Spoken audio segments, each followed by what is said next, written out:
Prince Charles paid a flying visit to Shetland to officially open the new Lerwick and Scalloway Fishmarkets on Friday afternoon. It was the first time he had set foot in the islands since he opened the Shetland Museum and Archives in 2007 after two recently planned visits were foiled.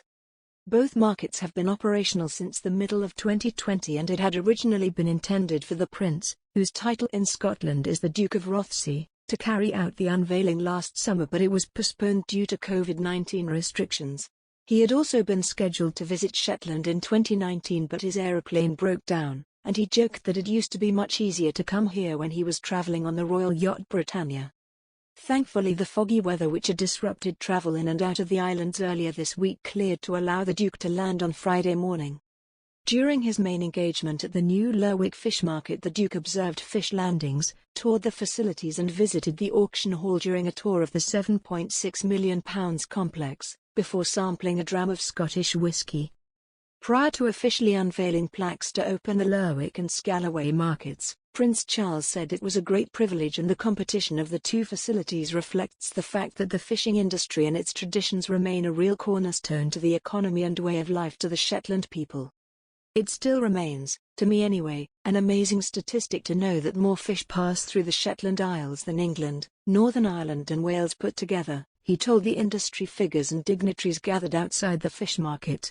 I suspect many people don't realise that. And it's also wonderful, if I may say so, to know that Shetland is leading the way with its state-of-the-art electronic auction facilities. And unlike so many other fish markets, the auction system in Shetland links up to buyers across the world to sell its splendid fresh fish products. Shetland Fish Producers Organisation's chief executive Brian Isbister said it was a great privilege to welcome the Duke, and the opening of the two markets signifies a proud moment for all of us here. Isbister said the completion of the two projects was testament to the resolve of those involved in an industry employing over 400 fishermen, while the electronic auction system was able to turn Shetland's remote location at the heart of some of the richest fishing grounds anywhere into an advantage. On the anniversary of the first landings at the new market, Lerwick Port Authority's new chairman George Anderson said, "It is a great honour to host the Duke of Rothesay's visit to open both markets. The visit coincides with the anniversary of the first landings and marks what has been a successful, if challenging, first year due to COVID.